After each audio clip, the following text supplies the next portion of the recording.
ایک انگریز تھا، یہ ہمارے ایک دوست باہر سے ہے تو انہوں نے ہمیں بات سنائی اور بڑی سمجھنے والی ہے۔ اس کو بیرون ملک جہاں وہ اس کا ملک تھا بتایا گیا کہ یہ اسلام ہے، اس کو اسٹڈی کرو۔ اس کو اسلام کے مطابق کتابیں دی گئی، پڑھایا گیا، قرآن اس نے پڑھا۔ اس کو یہ دین بڑا اچھا لگا۔ اس نے کہا یار میں کلمہ تو پڑھنا چاہتا ہوں پر پہلے میں پریکٹیکلی مسلمانوں کو دیکھنا چاہتا ہوں۔ انہوں نے کہا پھر پاکستان آ جاؤ، پوری دنیا میں بڑے بڑے عاشق یہاں رہتے ہیں، پوری دنیا میں مشہور ہے کہ پاکستان عاشقوں کا ملک ہے۔ اس نے کہا ٹھیک ہے۔ وہ جب آیا نا ایئرپورٹ پہ اترا تو ابھی اس نے آگے آنا تھا، یہاں کے لوگوں سے ملنا تھا، باقی معاملات کرنے تھے۔ ایئرپورٹ سے کہتا ہے جی ٹھیک ہے میں واپس جا رہا ہوں، پھر کبھی آئیں گے اور پھر وزٹ کریں گے۔ اس نے کہا یار اتنا خرچہ کیا ہے، آئے ہو پھر واپس جا رہے ہو۔ اس نے کہا یار میں آیا تھا کہ یہاں عاشقان رہتے ہیں اور یہاں دین اور مسلمانوں کو پریکٹیکلی دیکھوں گا۔ جو میں نے دین پڑھا ہے نا کتابوں کے اندر، مجھے وہ وہاں نظر نہیں آیا۔ جب نظر نہیں آیا تو میں ان کا وہ کیسے؟ وہ اسے لے گیا ایک الیکٹرک واٹر کولر کے پاس۔ اور کولر ہوتا ہے نا، آپ نے لاری اڈے پر یا ہاسپٹل میں جائیں تو آپ دیکھیں وہاں پر کولر لگا ہوتا ہے، اور اس کے ساتھ جب گلاس ہوتا ہے نا تو گلاس کو عموماً سنگلی ڈالی ہوئی ہوتی ہے۔ آپ نے غور نہیں فرمایا؟ تو وہ جب سنگلی ڈلی تو اس نے کہا یار میں اس بات کو دیکھ کر نہیں کلمہ پڑھنا چاہتا، یا میں نے اس نے کہا وجہ کیا ہے؟ اس نے کہا یار جو میں نے پڑھا ہے نا اس کے مطابق یہ مجھے صحیح نہیں لگتا۔ اس نے کہا کیوں؟ اس نے کہا بتائیے یہ کیا ہے؟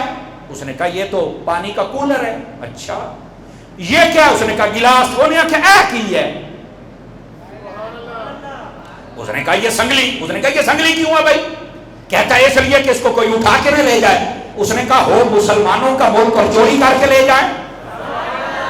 میں نے تو جو کتابوں میں پڑھا ہے مسلمانیت کو، وہ تو چوری نہیں کرتے، وہ تو چیزوں کی عبادت کرنے والے ہیں۔ تو جب مجھے یہاں ہی نظر نہیں آیا تو آگے پتہ نہیں کیا ہوگا۔ تو میں کہنا یہ چاہتا ہوں کہ جب ہمارا کردار درست ہو جائے گا نا تو لوگ متاثر ہو کر وہیں پر کلمہ پڑھ لیں گے۔ تو بالکل یہ ماہنامہ فیضان مدینہ، اس کے اندر ایک بہت پیاری بات، ایک بہت بڑے بزرگ ہیں جن کا نام حضرت عبداللہ رضی اللہ تعالیٰ عنہ ہے، عبداللہ بن جریر بھی ان کو کہتے ہیں۔ ان کے بارے میں ہے کہ انہوں نے ایک شخص سے گھوڑا خریدا، گھوڑا انہوں نے تقریباً 700 درہم کا خرید لیا۔ ان کو پتا چلا کہ یہ گھوڑا 900 درہم کا ہے۔ وہ رات گئے جس سے خریدا تھا نا اسے 200 روپیہ دے کے آئے۔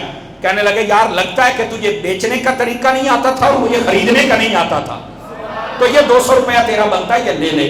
اس نے کہا یار یہ کیسے سودا ہو گیا نا؟ کہ نہیں یار یہ ایسے نہیں ہونا چاہیے۔ اس کے پاس کچھ اور مہمان آئے تو انہوں نے کہا یہ گھوڑا تیرا 1100 کا ہے، تو وہ 200 اور لا کے پہنچ گیا، یہ تیرا بنتا ہے بھائی۔ اس نے کہا تم کون ہے؟ میں مسلمان۔ اس نے کہا یار ایسے ہوتے ہیں مسلمان، چلو مجھے بھی کلمہ پڑھاؤ اور مصطفیٰ کا غلام تو بناؤ نا یار۔ عرض کرنے کا مقصد یہ اگر کردار ٹھیک ہو جائے تو لوگ مجبور ہو جائیں کلمہ پڑھنے کے لیے، مصطفیٰ جان رحمت صلی اللہ علیہ وسلم کے دامن کرم میں آنے کے لیے۔